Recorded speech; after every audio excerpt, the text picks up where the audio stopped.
adik-adik, selamat siang semuanya. Assalamualaikum warahmatullahi wabarakatuh. Waalaikumsalam warahmatullahi wabarakatuh. Siang, Pak. Oke.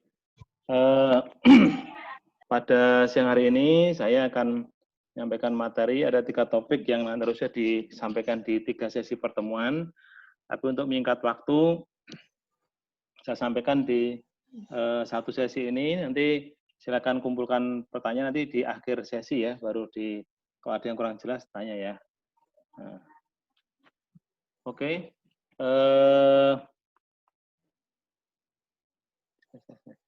Kita siang hari ini akan untuk yang topik yang pertama membahas tentang konsep medis sistem hematologi. Jadi yang krusialnya bisa. Oke. Jadi sistem hematologi itu akan mempelajari tentang bagaimana proses pembentukan sel-sel darah, baik sel darah merah, eritrosit, kemudian sel darah putih, limfosit, ataupun trombosit. Nah, tentu sumber utama dari sel-sel darah ini ada di sumsum tulang kita, yaitu misal dari hemositoblas akan berdiferensiasi, akan berkembang menjadi megakarioblas, monoblas, kemudian limfoblas, myeloblas, dan proeritroblas. Kalau yang megakarioblas akan berkembang menjadi megakariosit dan terakhir menjadi trombosit. Untuk yang monoblas, endingnya akan menjadi monosit, limfoblas menjadi limfosit, kemudian myeloblas akan berkembang menjadi basofil, eosinofil, dan neutrofil.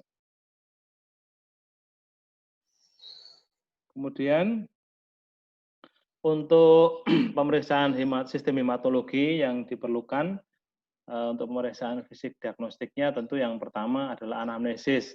Anamnesis ini terkait dengan satu komplikasi dari perdarahan, misalnya apakah pasien ada gusi berdarah, apakah ada mimisan atau BAB hitam. Kalau BAB hitam artinya ada perdarahan di lambung sehingga terjadi campuran antara HCl dengan asam klorida lambung, terbentuk warnanya hitam. Nah, kalau ada orang berak warna hitam, kita harus curiga jangan-jangan ada perdarahan di lambung, baik karena gangguan hematologi ataupun gastritis sendiri. Kemudian tubuh memar-mar karena pecahnya kapiler pembuluh darah, menstruasi yang berlebihan, yang nggak berhenti-berhenti, dan kencing yang berdarah. Kemudian yang kedua, kita tanya juga apakah ada pucat karena efek anemianya, mata kabur, kalau ada gangguan trombositopenia yang berat sehingga pecah di syaraf pembuluh darahnya, pecah di syaraf retina, karena ada tetap dia dapat darah dari sel perisit ya. Kemudian yang keempat, apakah ada sulit konsentrasi pasien yang anemia, hipoksia, tentu akan mempunyai gejala sulit konsentrasi. Yang kelima, yaitu apakah pasien cepat capek dan sesak terkait dengan anemianya. Kemudian pemeriksaan labnya dibutuhkan tentu satu darah rutin yang terdiri dari HB, HCT, trombosit, MCV, MCAC untuk menentukan jenis anemianya. Gambar darah tepi untuk melihat apakah ada leukemia, ada sel-sel blast, sel-sel muda, berarti kemungkinan ada leukemia. Kemudian clotting time dan bleeding time untuk melihat apakah ada gangguan dari pembekuan atau perdarahan, waktu pembekuan, waktu perdarahan pada pasien-pasien yang mengalami gangguan dari fungsi trombosit. Kemudian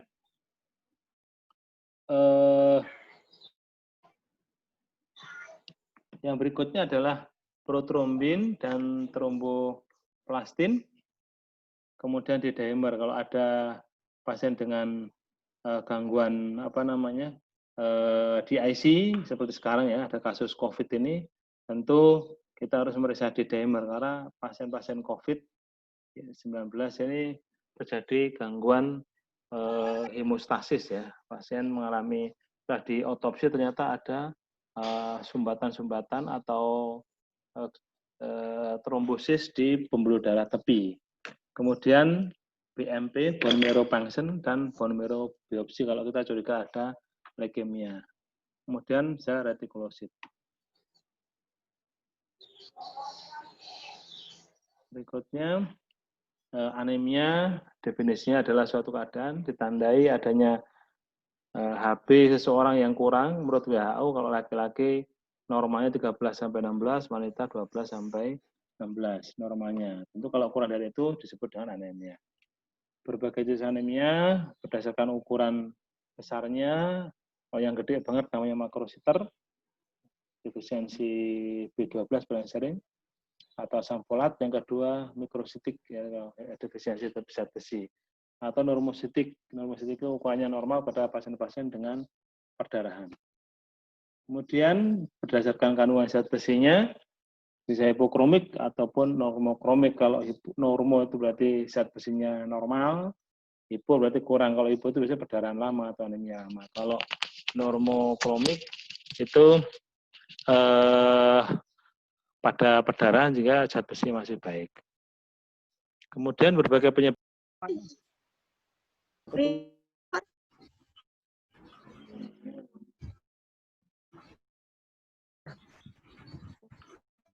Kenapa, Pak? Koneksinya putus sebentar ya. Apa? Oke, kita teruskan.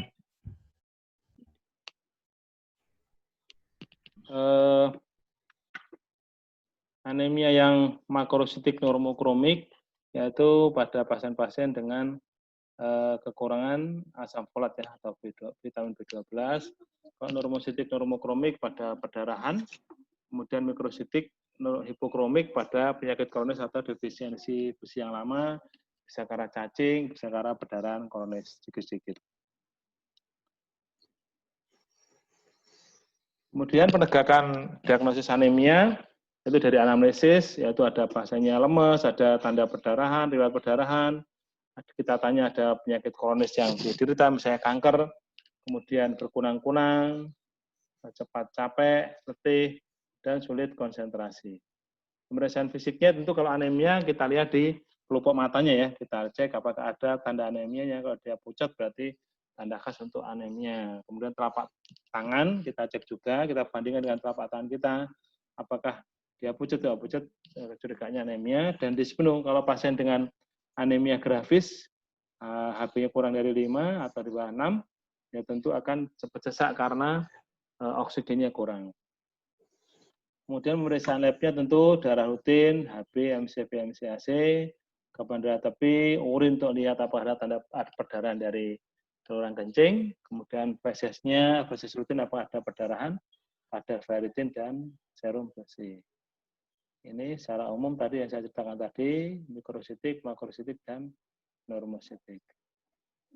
Kemudian gambaran anemia makrositik kalau kita lihat di mikroskop ya kita lihat kalau lihat seperti ini ya bentuknya. Kalau yang normositik ya normal itu ukurannya segini.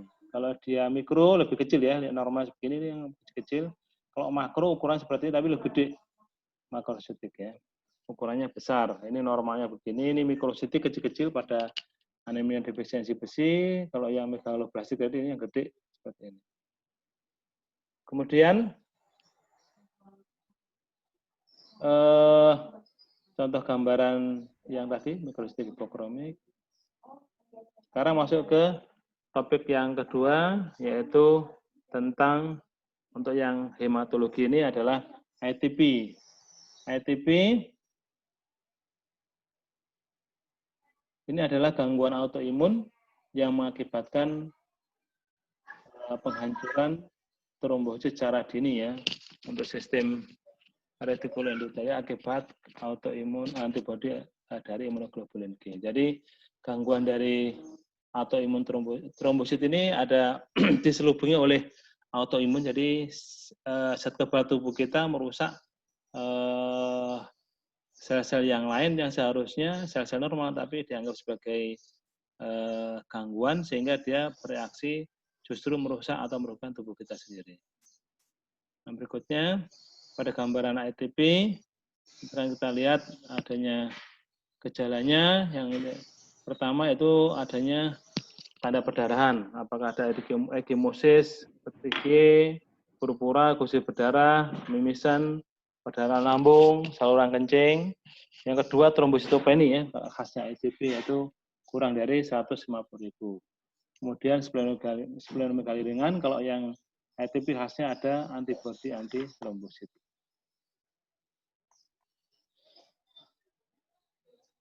Kemudian untuk DIC, ini yang sering kejadian pada pasien-pasien COVID yang sudah stadium lanjut, itu adalah suatu gangguan sistem koagulasi yang mengakibatkan penumpukan fibrin di aliran darah yang memicu terbentuknya mikrotrombus. Jadi aliran darahnya banyak mikrotrombus di berbagai organ tubuh yang menyebabkan gangguan berbagai organ. Jadi trombositnya rendah, tetapi ada trombus di pembuluh darahnya. Kapan keadaan yang memunculkan DIC, yaitu pada kasus-kasus yang pertama misalnya sepsis, ada infeksi berat, trauma berat, pankreatitis, kanker yang ganas, mudah DIC, reaksi Pak, mohon maaf Pak, berat, suara Bapak putus-putus. eklamsia, halo? Suara Bapak putus-putus Pak. Jadi Putus-putus tadi suaranya. kami sempat nggak dengar. Oke, sebentar ya. Masih putus-putus kan? Kalau pertanyaan tadi nggak sudah Pak. Enggak ya? Oke. Ya. Terus tanda khas kondisi DIC yaitu adanya trombositopeni tetapi terdapat trombus di aliran darah. Ya.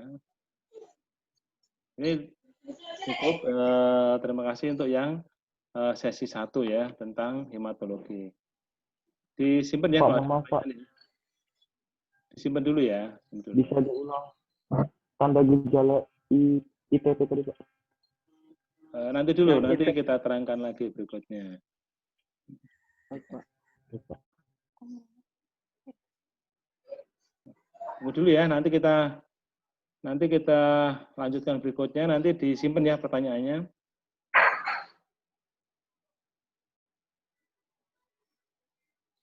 Sekarang topik kedua tentang konsep medis sistem pencernaan.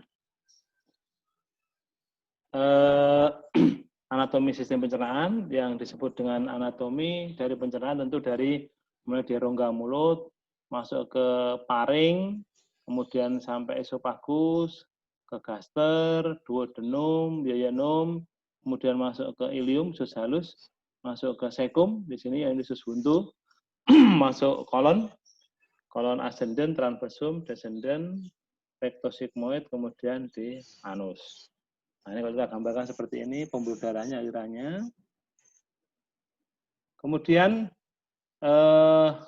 pemeriksaan fisik yang kita harus dapatkan dari pemeriksaan dari gangguan pencernaan adalah yang pertama anamnesis. Tentu kalau anamnesis akan kita tanya apakah ada pasien mual, muntah, sakit perut, buang air besarnya mencret atau tidak, warna kotorannya, nafsu makannya, akan kita tanya satu persatu yang terkait dengan sistem pencernaan. Kemudian pemeriksaan fisik diagnostiknya khasnya kalau untuk pasien-pasien dengan gangguan pencernaan, biasanya kan inspeksi, palpasi, perkusi, auskultasi. Tapi untuk pencernaan dibalik, jadi inspeksi dulu, langsung auskultasi, perkusi, baru palpasi. Karena kalau habis inspeksi, kemudian kita lakukan palpasi, tentu akan terjadi gangguan keakuratan dari pemeriksaan. Kemudian pemeriksaan penunjang diagnostik untuk gangguan pencernaan, yang pertama tentu kita butuhkan adalah feses, kemudian darah rutin dan kimia darah, kemudian USG kita butuhkan, foto torak kalau kita curiga pasien dengan ileus, sumbatan dari usus, kemudian yang kelima endoskopi, baik gastroskopi maupun kolonoskopi tergantung dari gangguan yang kita temukan. Misalnya kita curiga ada tumor gaster atau tumor kolon. CT scan abdomen kita perlukan kalau pasien-pasien dengan kecurigaan tumor di rongga pencernaan. Yang terakhir MRI ya, kalau pengen lebih mendetil lagi jenis tumor yang apa. Beberapa contoh penyakit di sistem pencernaan antara yaitu hepatitis, kolitis, dan ulcus pepticum yang akan kita bahas. Yang pertama hepatitis. Hepatitis ini seperti ini ya, anatomi heparnya. Liver itu ada dua, lobus kanan dan lobus kiri ya. Lobus kiri dekat ke lambung, lobus kanan di bagian kanan ya, lebih besar. Kemudian kalau ada pasien cerita empedu ini ya, nempel di lobus kanan dari liver. Ini ada batu di sini lokasinya. Kemudian dialiri pembuluh darah ya, baik vena porta, vena hepatica. Yang paling gede vena hepatica, bercabang menjadi vena porta. Sekarang kita bahas satu persatu tentang hepatitis ya. Hepatitis adalah penyakit akibat peradangan dari sel hepar atau hepatosit. Penyebabnya bisa virus dan non-virus. Macam-macam penyakit untuk yang virus sendiri kita bahas satu persatu. Yang virus itu bisa dari hepatitis A, B, C, dan non-A, non-B, non-C. Kalau yang non-virus bisa fatty liver, abses hepar maupun autoimun hepatitis. Karena satu persatu hepatitis A. Dari gejala hepatitis A yang sering didengar ya, kalau sering ada berita, ada kasus, ada 2.000 orang warga Bogor yang baru-baru setahun yang lalu ya, terkena hepatitis A, atau dari pondok pesantren baru aja, saya dapat dari Bekasi itu kurang lebih 6 bulan yang lalu, itu satu pondok kena semua. Jadi kalau biasanya kos-kosan hati-hati ya, ngekos, itu kalau udah kena sekali, nanti semuanya kena, bisa ratusan, bisa ribuan orang terkena. Hepatitis A ini gejalanya, penyebabnya tadi ya, tentu penyebabnya virus hepatitis A. Gejalanya demam ringan, mual, ulu hati tidak nyaman, kemudian ikterik beberapa hari setelah demam. Jadi kalau hepatitis A itu khasnya pasien demam beberapa hari, kemudian setelah itu mualnya menonjol, mual sekali, habis itu baru muncul kuning-kuning. Nah, dan biasanya hepatitis A jarang satu orang, mesti ada beberapa orang yang terkena di sekitarnya. Kenapa? Karena penularannya lewat oral fekal. Muntah, beraknya amat sangat menular. Kemudian pemeriksaan fisiknya, tentu kalau hepatitis A adalah nyeri di epigastrium, di lokasi liver ya. Dan ada warna kuning, ikterik atau warna kuning di sklera, di pelupuk mata ini ya, di skleranya. Kemudian hepatitis A penularannya lewat oral fekal, sudah disebutkan tadi. Paling sering karena kalau catering atau di warung, orang nyuci makanan, nyuci sayur misalnya di sungai, dari atas udah orang kemudian ke bawah ada orang nyuci sayur, ya kena semua sudah. Atau dari muntahan, kalau muntahan, kalau muntah, pasien itu nanti kalau ada lalat di situ, dia akan nempel kemana-mana, termasuk ke makanan yang dimakan orang lain. Makanya biasanya kalau di warung, semua orang yang makan di warung itu kena semuanya. Pemeriksaan labnya untuk hepatitis A yang dibutuhkan tentu SGPT-SGOT, kemudian bilirubin direct indirect, kemudian alkali fosfat.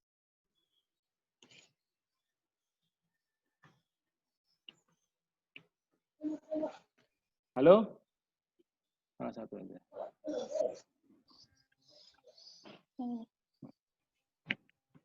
Sudah bisa, Dek? Oke, sudah, Pak, sudah. Oke, kita teruskan ya. Pak. Pemeriksaan labnya, yaitu yang dibutuhkan untuk hepatitis A adalah SGPT-SGOT, bilirubin direct indirect untuk melihat derajat keparahan dari ikteriknya, alkali fosfatase gamma GT, dan anti HAV untuk melihat betul nggak terinfeksi hepatitis A. Kemudian terapinya tentu yang paling utama adalah suportif ya, makan harus, kalau perlu diinfus kalau dia dehidrasi, dan pencegahan penularan karena dia sangat menular. Makanya kalau nanti praktek di puskesmas ataupun di rumah sakit, kalau ada hepatitis A harus sangat hati-hati, sangat menular bajunya. Kalau habis megang harus cuci tangan yang bersih, kalau enggak nanti tersentuh baju kita makan kesentuh yang bekas kena hepatitis A, kita tertular langsung. Hepatitis A ini sangat-sangat menular. Walaupun tingkat kematiannya sangat kecil ya, dia sembuh sempurna. Sebagian besar sembuh sempurna, sedikit yang mengalami hepatitis fulminan dan meninggal, sangat sedikit. Rata-rata walaupun gejalanya berat, rata-rata sembuh. Hepatitis B dan C kurang lebih ya, hampir sama tipenya, maksudnya bukan beda dengan A, tapi B dan C ini kurang lebih hampir sama. Gejalanya, pasien sering tidak mempunyai gejala, karena paling sering hanya capek-capek dan rasa nggak nyaman di ulu hati, makanya pasien datang dengan dicek sudah hepatitis B-nya positif dan komplain, dok saya nggak pernah ada gejala kok bisa saya kena hepatitis B ya, karena emang nggak ada gejala. Ikterik itu kalau kuning kalau pasien sudah yang berat. Kemudian pemeriksaan fisiknya kadang-kadang akan nyeri terus tekan di perut kanan atas. Ikterik kalau pada kasus yang berat. Pemeriksaan labnya yang dibutuhkan seperti tadi, OTPT, bilirubin indirect, gamma GT, dan untuk yang khusus untuk hepatitis B yang dibutuhkan adalah HBsAg, anti-ABS, HBV-DNA, HBAg, dan anti-ABE. HBV-DNA untuk melihat jumlah dari virusnya. Kemudian, kalau hepatitis C, yang diperiksa anti-HCV, HCV-RNA, kalau sudah positif, kita akan lihat jumlah virusnya. Dan AFP ini untuk melihat apakah ada kemungkinan sudah terbentuk kanker hati. Kemudian, pengobatan hepatitis B dan C, satu suportif ya seperti yang tadi. Kemudian untuk antivirus masing-masing berbeda ya, hepatitis B dan C. Kalau yang B ini dia diobati fungsinya untuk menekan jumlah virus sehingga jumlahnya tidak banyak. Karena kalau jumlah virus hepatitis B banyak akan menyebabkan kerusakan liver dan terjadi hepatoma kanker hati. Dan ini nggak bisa hilang sempurna. Walaupun diobati pengobatan 5 tahun sampai 7 tahun, kadang 8 tahun, walaupun diobati dia tidak bisa sembuh sempurna. Kemudian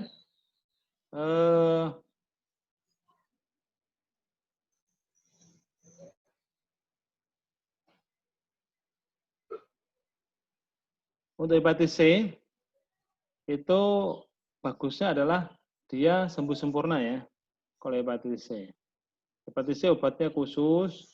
Sekarang ada obat-obat lebih murah. Kalau dulu obatnya mahal ya. Kalau hepatitis C itu beberapa tahun yang lalu ada namanya Viekira, itu satu bijinya 10 juta, satu kapsulnya. Berarti harus minum selama minimal 2 bulan, sehingga kurang lebih 600 juta. Kalau sekarang untuk hepatitis C sudah tidak diperlukan mahal lagi, paling sekitar 30-60 juta dengan pengobatan yang lebih sederhana dan bisa sembuh sempurna.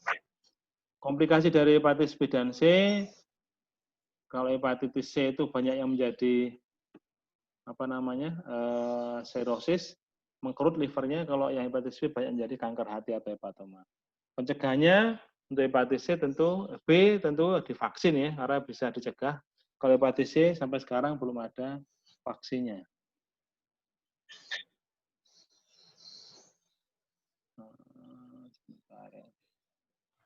Oke, untuk hepatitis sudah cukup. Sekarang masuk ke kolitis ya. Kolitis ulcerativa, penyakit berikutnya. Ini gambaran usus besar. Yang diserang adalah ini ya, kolon ascendent, kolon transversum, kolon descendent, kemudian rectus sigmoid dan rectum. Jadi kalau kurang lebih gambaran kasarnya kalau kolitis itu ini dindingnya luka semuanya. Seperti sariawan semuanya sampai di sini. Tapi kalau pada Crohn disease yang mirip sama kolitis ulcerativa,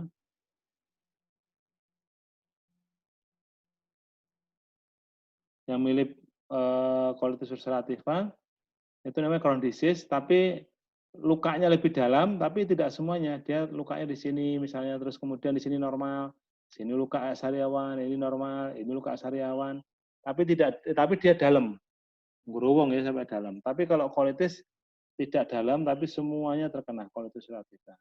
Sehingga pasien sering diare, sering berak darah, lendir. Ya.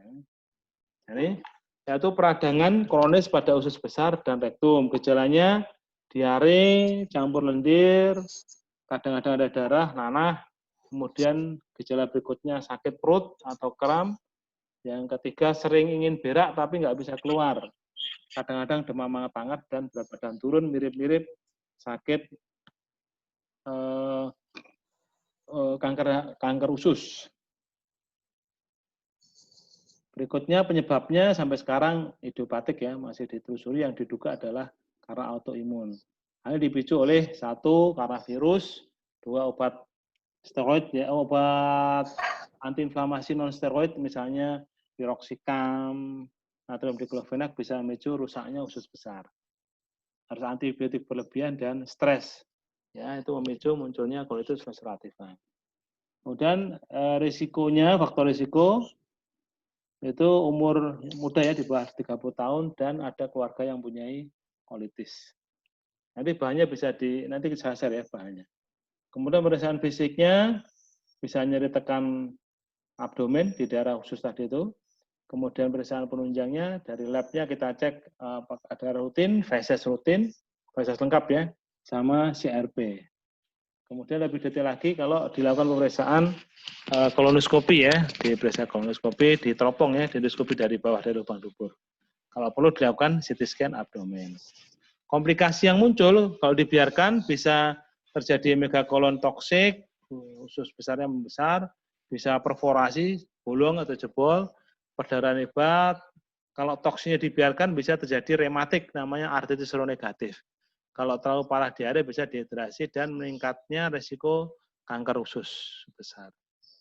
Obatnya tentu sulfasalasin, kemudian steroid enema, operasi kalau perlu, kalau udah rusak semua ya dioperasi dibuang. Kemudian hindari stres. Jangan lupa hindari makanan berbentuk susu karena susah diserap, pedas, asam, serat terlalu tinggi justru nggak boleh pada pasien colitis, alkohol dan kafein ya. Sekarang terakhir ulcus pepticum yaitu luka di lambung dan usus 12 jari. Seperti ini ya kalau lebih gambarnya. Nah, bolong ini ya. Jadi adalah luka atau luka yang lebih dalam dari dinding mukosa. Penyebabnya bisa dari Helicobacter pylori, obat-obat anti nyeri, ya piroxicam misalnya, terus kemudian natrium diklofenak ya. Ketiga adalah stress ulcer. Ada orang infeksi berat bisa muncul adanya ulkus atau luka lambung ataupun usus 12 jari. Gejalanya nyeri ulu hati, mual, muntah, perut terasa penuh, terus cepat kenyang, dada terasa panas, sesak dan gelisah. Karena pasien sering dikira sakit jantung, ternyata ada ulcus pepticum. Kemudian jadi daerah epigastrium, pemeriksaannya gastroskopi ya. Selain periksa anti Helicobacter pylori dan DLFL. Pengobatannya biasa ya, bekantasida, PPI, antagonis H2, misalnya ranitidin, ribamibid. Pencegahannya hindari makan pedas dan asam. Ini topik kedua sudah selesai. Terakhir nanti kalau ada pertanyaan disiapkan ya. Ini.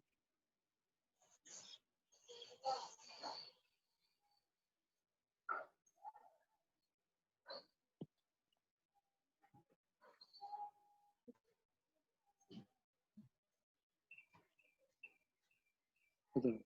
Berapa sama?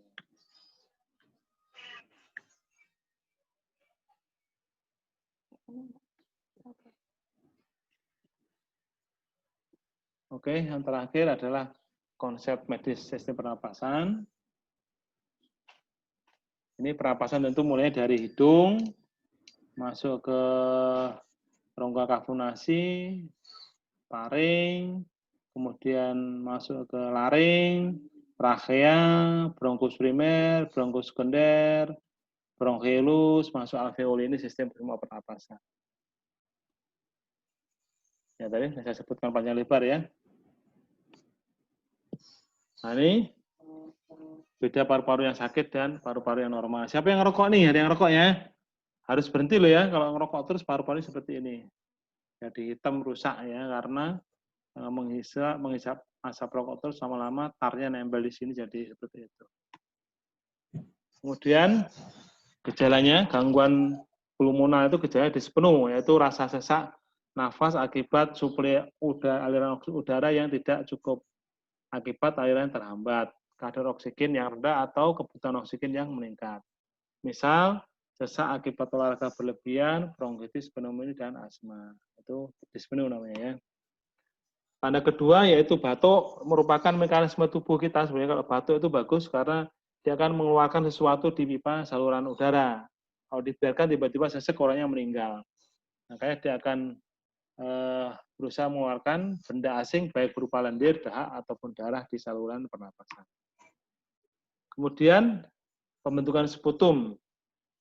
Terjadinya inflamasi atau peradangan pada saluran napas bagian bawah akibat infeksi ataupun alergi akan merangsang dinding saluran napas menghasilkan debris atau produk inflamasi berupa cairan radang atau lendir yang berlebihan. Sehingga kalau dibiarkan sputumnya akan dihentakkan melalui batuk.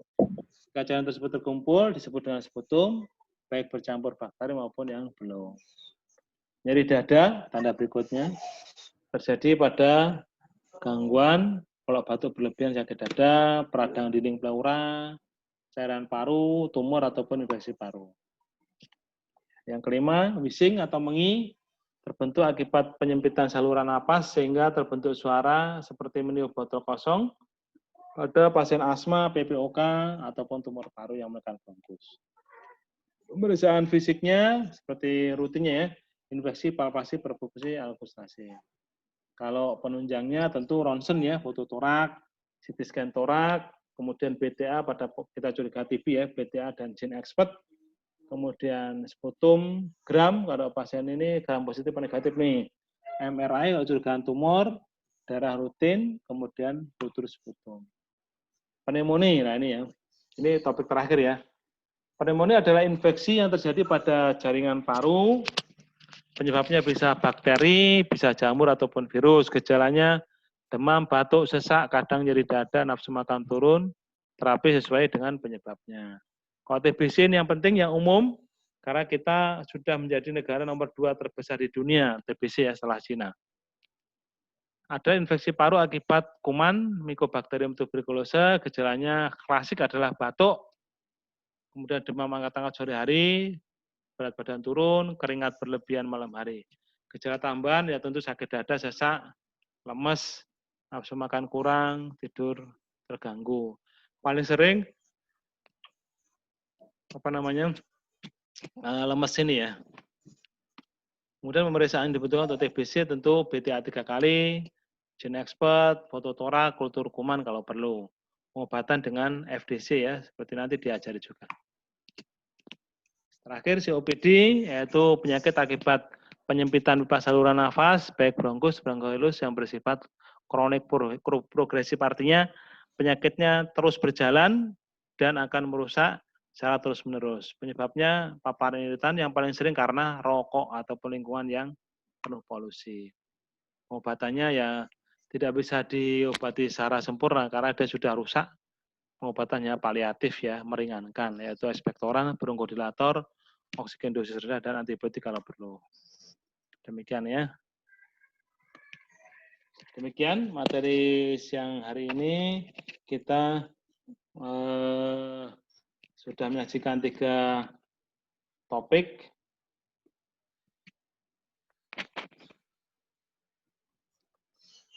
Silakan tanya kalau ada yang ingin tanya. Sudah jelas apa belum? Disuruh ngomong. Oh, semua motonya biar hilang.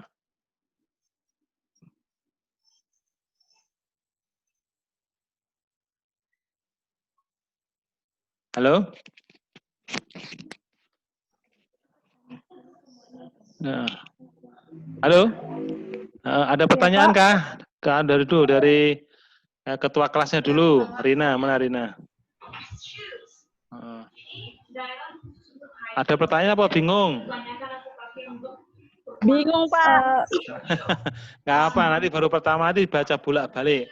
Jadi garis besarnya intinya kalau hematologi itu yang harus diketahui tentang anemia, karena penting loh ya.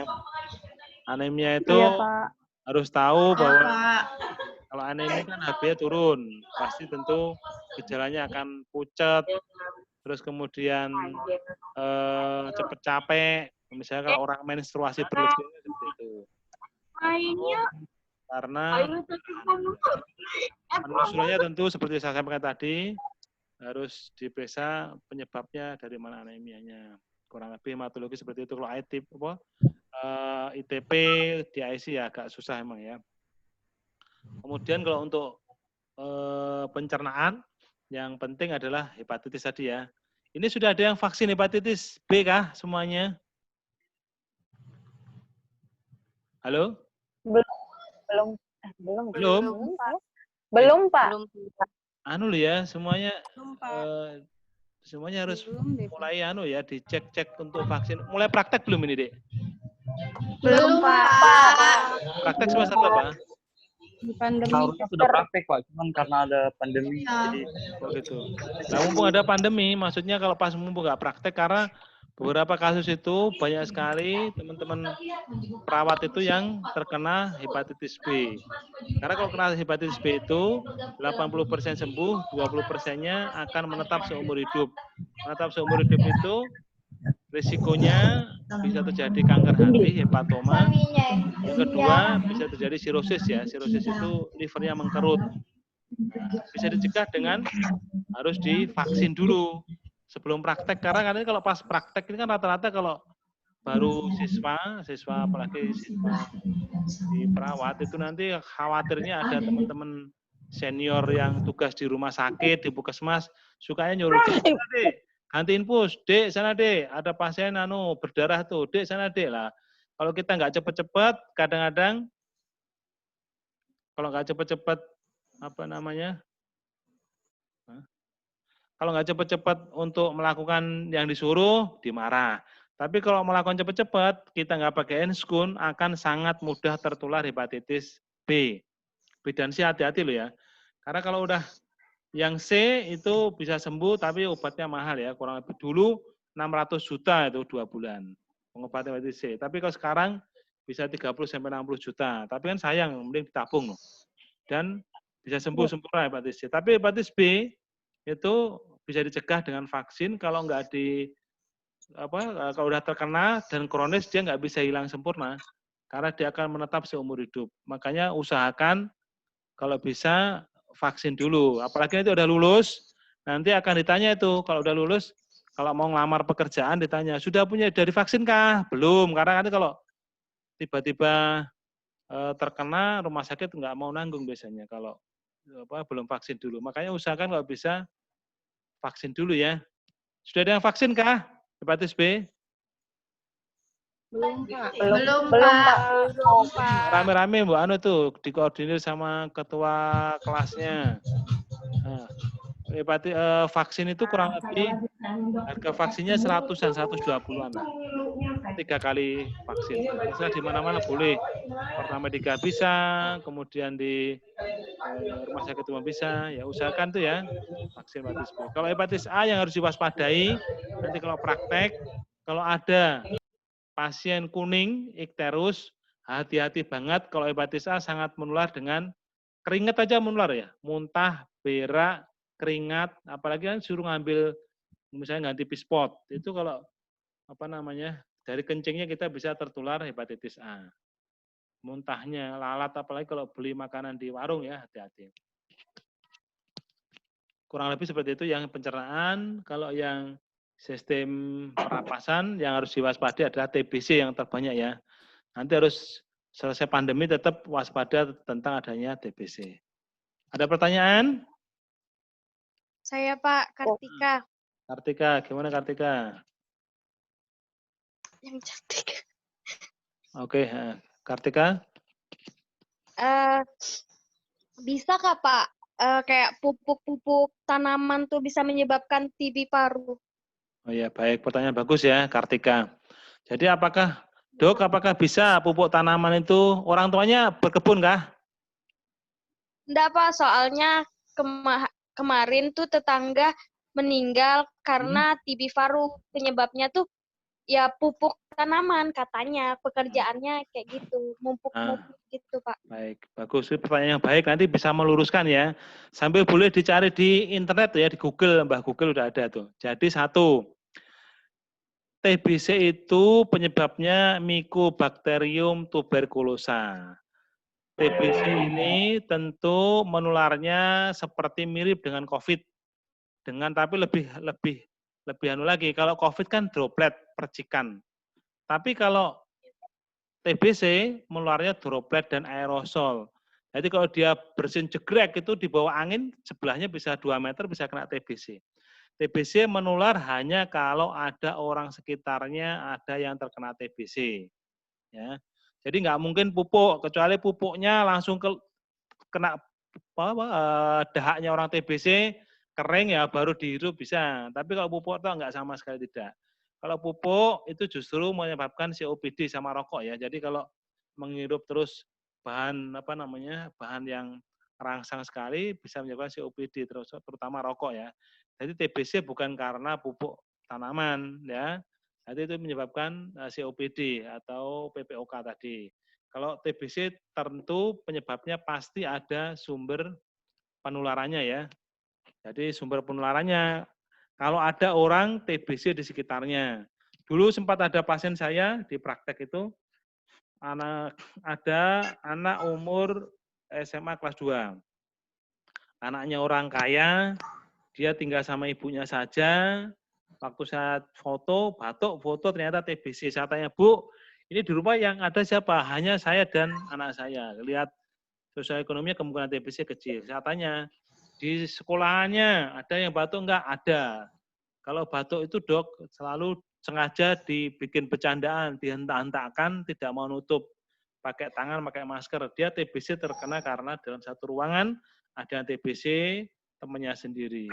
Akhirnya saya bikin surat ke sekolah untuk anaknya TBC itu diperiksa dan diobati yang sumber penularan tadi. Ada yang tanya, Kartika? Kartika udah jelas, Kartika? Jelas, Pak. Ada lagi yang ingin tanya? Ayo, tanya. Saya Pak, Titin Angela Sari, Pak. Dari siapa? Titin Angela Sari, Pak. Angel? Sari. Oh ya, gimana? Baik Pak, ini saya mau bertanya Pak, ini kan mengenai TBC. Kan di kampus saya itu kan ada yang terkena TBC.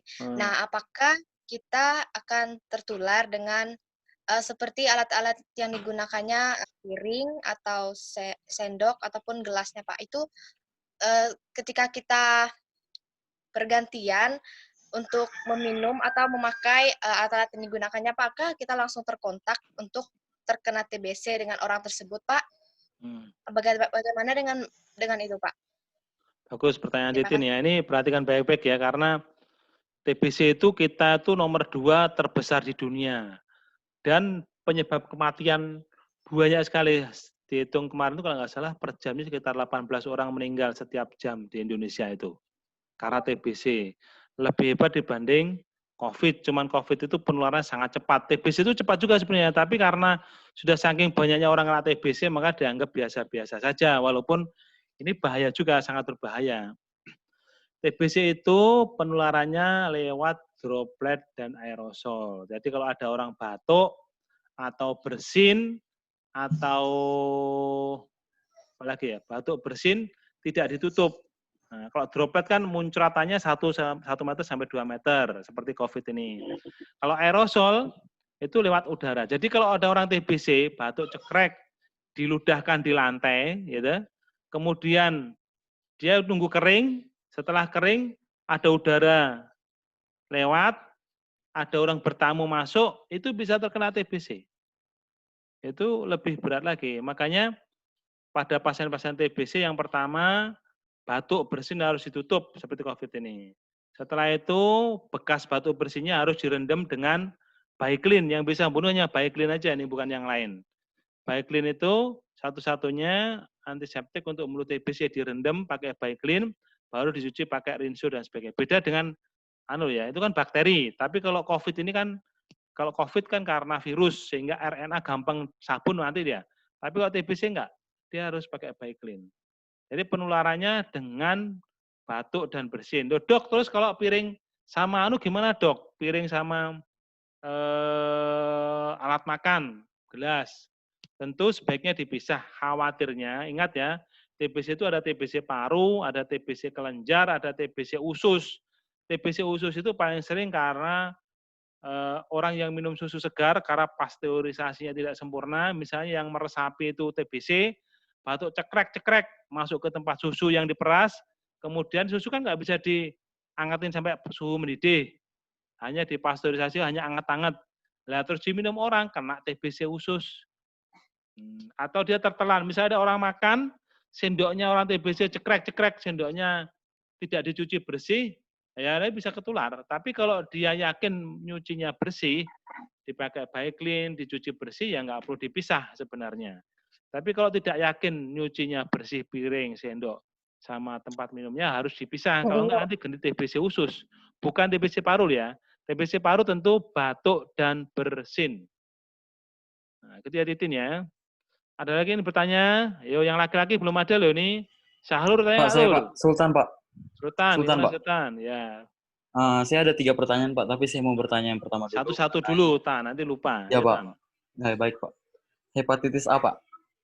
Hepatitis A itu kan Pak, penularannya juga termasuk penularan yang gampang Pak.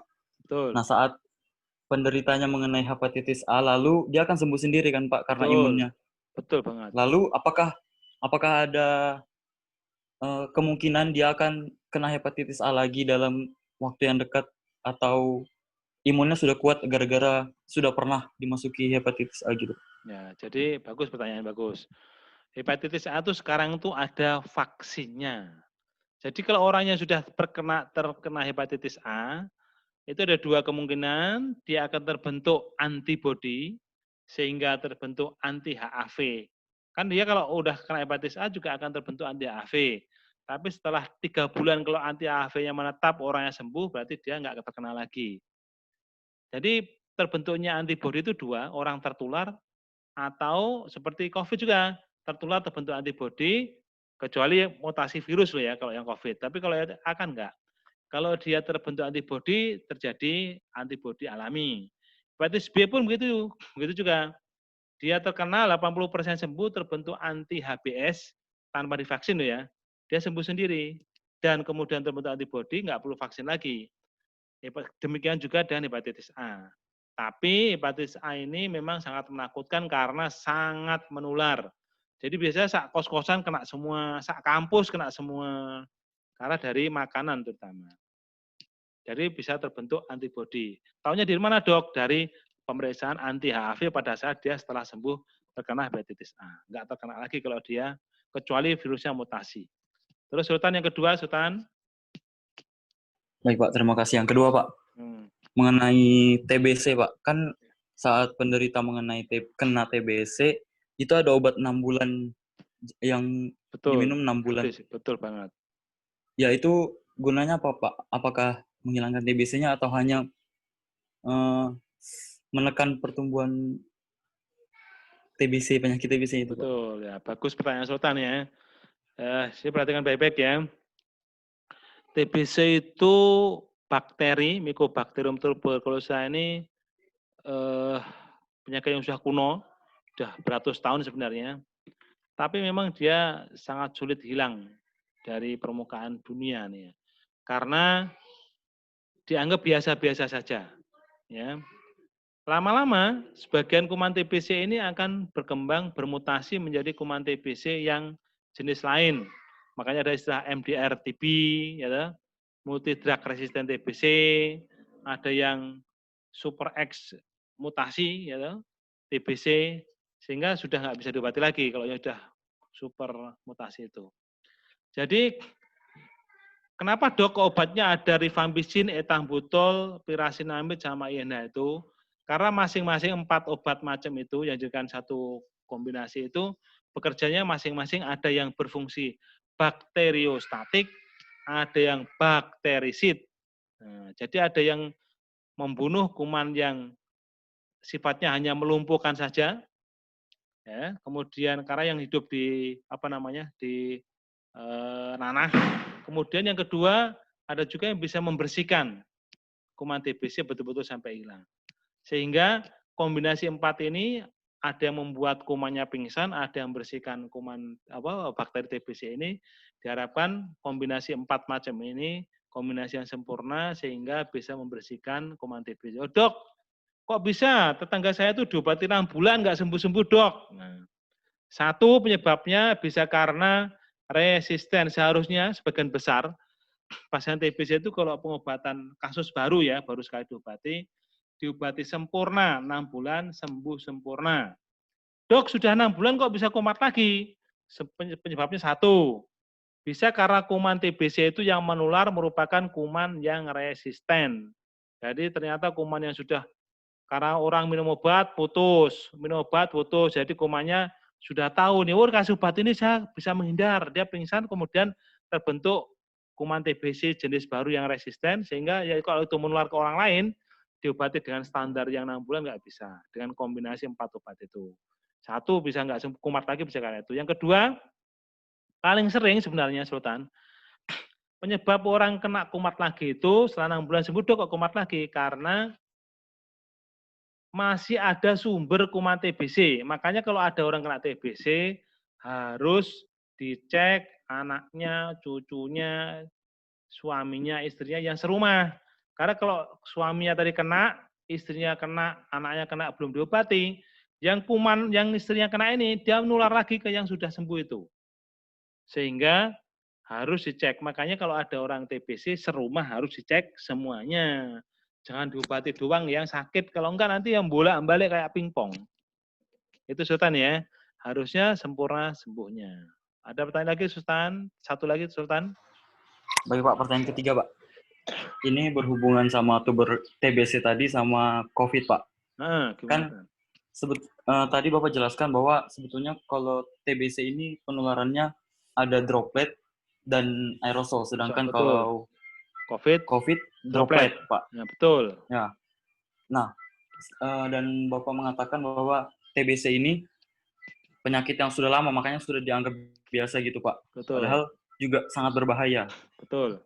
Yang saya tanyakan, Pak, apakah COVID nanti ini akan menjadi seperti TBC, Pak? Tetap ada dan akan dianggap seperti biasa. Gitu, nah, ini pertanyaan banyak orang nih, Tan. Ini sekarang baru rame di media, itu sedang diteliti para ahli ya. Kita belum tahu nih karena dia termasuk virus baru, dia mutasi dari SARS-CoV yang kedua, SARS-CoV-2 ya. Jadi coronavirus yang SARS yang tipe 2. Jadi masih banyak teori. Jadi mungkin lama-lama jadi flu biasa. Tapi bahayanya itu kalau kayak COVID ini kan, mereka melihat kan banyak misalnya orang jamaah tabligh itu kan dia malah dirawat ya di rumah sakit nggak diimpus, jalan-jalan, senyum-senyum. Karena 80% memang dia OTG tanpa gejala. Kalau daya tahan tubuhnya bagus, ya kalau yang begitu. Ya kalau yang kedua, kalau misalnya orang dengan mempunyai imunokompromis, mempunyai penyakit tertentu, terus kemudian genetiknya dia mempunyai cetakan gen yang kalau terkena virus COVID ini menjadi berat, makanya kan ada yang muda-muda meninggal. Itu karena tadi. Jadi banyak faktor yang menyebabkan orang memberat karena COVID ya. Jadi bisa karena faktor penyakit dasarnya, dia punya penyakit tertentu, misalnya terutama demam berdarah, DM, kencing manis sama hipertensi itu sangat berat, akan menjadi berat. Yang kedua, tentu cetakan gen. Beberapa orang dengan muda, nggak ada underlying, tiba-tiba meninggal karena COVID, ya bisa karena dia cetakan gen ACE reseptornya dia khusus, sehingga virusnya jumlahnya masuk banyak dan dia virusnya virulensinya kuat. Yang kedua juga sebenarnya COVID ini sudah beberapa webinar diteliti, memang punya spek-spek jenis virus berbeda-beda ya. Ada yang virulensi yang sangat ganas, ada yang enggak. Oh ya, kalau yang masih kenanya yang enggak ganas ya syukur-syukur, tapi kalau yang ganas ya wah bahaya banget. Itu Sultan ya. Baik Pak, terima kasih Pak. Baik. Terakhir ada yang tanya? Nah, ini terakhir nih, ini udah jam berapa? Udah lewat dikit. Ada bertanya? Terakhir? Nanti saya share ya, materi Zoom hari ini. Nanti kurang lebih kalau saya dibikin soal ya soalnya kurang lebih seperti yang ada di itu, yang PowerPoint. Ada pertanyaan enggak? Tadi mana yang ketua kelasnya? Rina, mana Rina? Saya mau nanya. Siti ya. Kalau untuk TBC sendiri Pak, saya siterik ya Pak. Hah? Untuk TBC sendiri itu ada golongannya tidak Pak klasifikasinya? Lalu untuk ciri-ciri TBC itu seperti apa Pak? Apakah kurus, gendut, atau seperti apa Pak? Ya baik. Jadi kalau sekarang klasifikasi Siti Ruqyah ya. Jadi kalau klasifikasi TBC sekarang belum ada klasifikasinya. Cuman TBC itu kalau diagnosenya 1 TBC paru, kan ada jenisnya tuh. TBC paru atau ekstra paru. Kalau TBC paru ya nyerangnya di paru. Kalau ekstra paru itu nyerangnya kalau yang ekstra paru itu bisa nyerangnya ada di kelenjar getah bening, usus, tulang belakang, dan TBC otak. Terakhir TBC payudara. Ini baru seumur-umur saya baru ketemu 2 kali, ada benjolan di payudara, dikirain fibroadenoma, setelah dioperasi ternyata TBC payudara. Loh kok bisa dok? Karena TBC itu menularnya lewat pipa saluran limfe. Ya, bisa lewat paru-paru, kalau masuk ke paru-paru, kemudian di sana dia dilawan oleh tubuh sehingga sembuh, sebagian lari masuk saluran limfe, terjadi kelenjar getah bening, bisa masuk ke payudara. Kalau yang masuk aliran darah bisa sampai ke otak. Ya. Terus kemudian kalau yang ketelan, misalnya batuk cekrek-cekrek ketelan jadi TBC usus. Kalau yang sebagian lagi ngalir masuk ke tulang belakang. Saya punya pasien ibu-ibu, anaknya 2, beratnya 28 kilo. Setelah kita foto, ada penipisan tulang belakangnya, diobati 9 bulan, obat TBC, kemudian sembuh, sekarang beratnya sekitar 48-45. Ya, setelah diobati membaik. Jadi jenisnya, tipenya tipe yang paru dan ekstra paru, lokasi serangan. Tapi kalau yang TBC, sekarang ada jenis TBC kasus baru yang murni, ada juga TBC yang sudah multi drug resisten, yang sudah mutasi sehingga bakterinya menjadi resisten kebal terhadap pengobatan biasa. Nanti regimen pengobatannya juga khusus ya. Itu Siti ya. Terakhir ada, kalau enggak ada, iya oke. Cukup. Rina, mana Rina, ketua kelasnya? Iya, Pak. Ya, cukup Rina ya. Ya, Pak, cukup, Nah, nanti Pak. kalau ada yang tanya boleh WA, boleh. Nanti nomornya yang baik, tadi Pak. ya saya sampaikan, nanti saya share rekaman Zoom ini.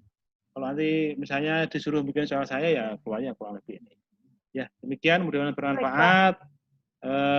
Belajar tetap di rumah ya. Terus jangan lupa adik-adik karena jumlahnya banyak 60 orang, pastikan semuanya ikut berpartisipasi untuk mencegah COVID dengan cara tetap tinggal di rumah. Loh, dok, sekarang udah nggak ada PSBB.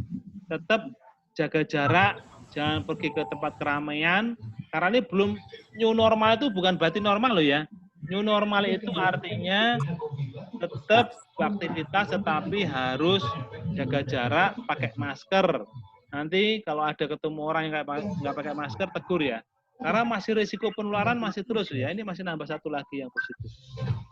Ya, tambah 1 lagi. Jadi nanti jangan lupa tetap semuanya ikut berpartisipasi untuk mengingatkan semuanya pakai masker, jaga jarak. Mana-mana. Nggak usah datang ke kafe-kafe, restoran dulu, nanti bahaya ya. Ya, demikian aja sesi kuliah ini. Assalamualaikum warahmatullahi wabarakatuh. Waalaikumsalam warahmatullahi wabarakatuh. Terima kasih, Pak. Terima kasih, Pak. Annyeong, Pak. Ribut. Annyeong, Annyeong, Bun. Jadi dulu kan boleh